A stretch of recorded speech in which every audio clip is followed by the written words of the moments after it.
Hey guys, it's Barrett with Gimp and Camper, and I'm down here today with Steve Shelburne at Shelburne RV in Cleveland, Tennessee. Today we want to talk about a subject that's very polarizing. It's, can you use your RV propane fridge when you're driving down the road? Now, if you look online, the keyboard warriors are going to tell you that you're surely going to die, or you're going to end up in jail because you're breaking the law, or anything in between. And then you're going to have another 50% of people saying, it's fine, I do it all the time. That's actually where I fit in. I use my propane fridge when I'm driving all the time. But we're going to go over the pros and cons in each side of the story there. So let's talk about a few different options with this. So number one, you can use your propane when you're driving down the road, whatever. Number two, some people turn it off. They say it's unsafe. And number three, some people do like a mixture. So what they do is they turn the fridge on, cool it down, and then they turn it off when they're driving down the road because they feel like that's the best option for them. Now, before we get too far into this, I am going to say that this video was sponsored by Gasstop. I have a couple of their products here. We're going to go over these at the end of the video, as well as a giveaway opportunity, so be sure to stick around that long. So real quick, we're going to go over the pros of using your propane when you're driving down the road. Number one, it's easy and convenient. It's going to keep everything cold.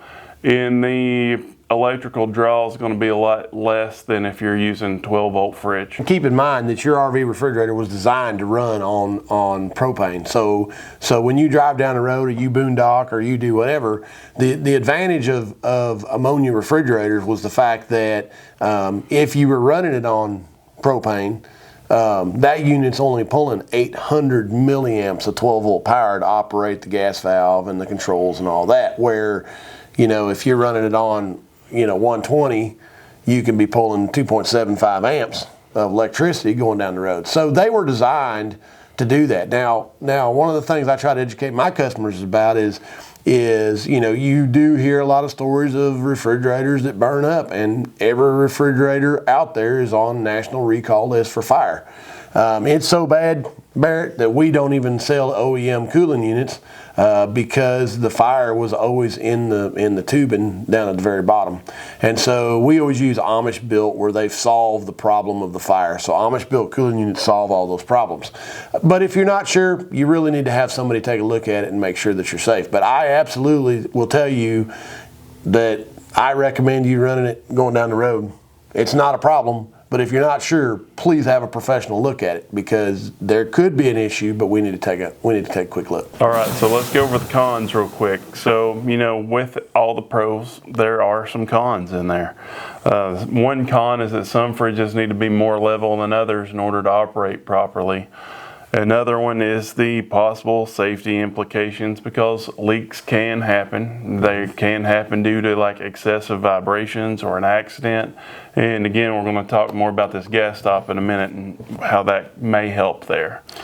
And we always recommend, Barrett, that if you haven't had a pressure drop test done on your unit in the last 2 years, you really need to have that done, because gas valves do leak over a period of time, whether it's in the furnace or the water heater or something in the stove. I mean, it's I don't know if it's leaking, you don't know it's leaking. The only way we can check that is we do need to do a pressure drop test, which really tells a big story about what's going on in there. So if you haven't had that done, I would highly recommend every 2 years. And we are also going to have a video pretty soon about checking that, so stay tuned for that one too.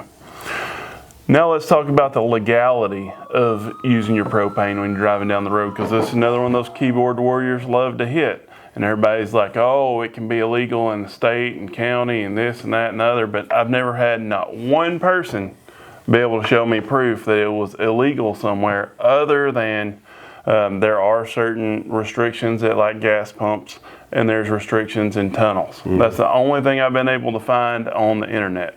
And there were some campers designed, especially in Class A motor coaches, where when you pulled up to the gas pump, when you turned the ignition off, it did have an ignition lockout, so while you were fueling, it would disable the refrigerator controls. So let's talk about this Gasstop. So I actually see this as kind of in between the right and the left on this side, as a safety feature to add. Now we are going to be doing a giveaway on these, and in order to register for the giveaway, I want you to go down in the comments, and I want you to comment your name down in the comments, and that'll be somewhere where we pick the winner for this. Now, I want to say with this, what it does is it goes in between your propane tank and the line there, and in the event of a catastrophic failure, it does like cut the propane off.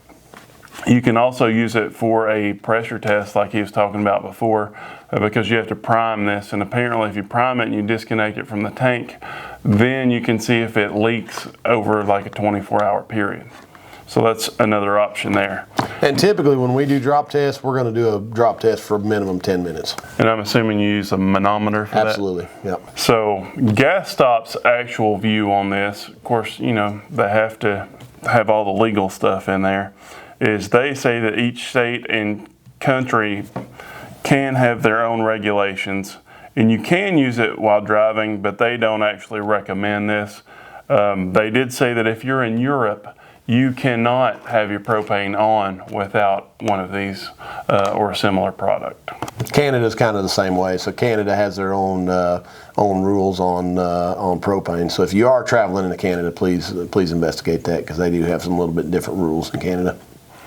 So really, guys, that's all that we wanted to talk about, was this whole debacle of, is it okay or is it not? It's really a personal opinion, and you know, my opinion's that it's fine to use it. But you're going to talk to, if you talk to 20 people, 10 of you is going to tell you one thing, 10 is going to tell you something else. It's got to be your own personal just decision, and you just got to stick with your guns there. And again, if you're not sure, please seek out a gas professional to help you, because if you're not sure about that or not sure if it's safe or not, please do your due diligence and get somebody to help you do that. All right, guys, we'll see you next time. Do not forget to hit that subscribe button.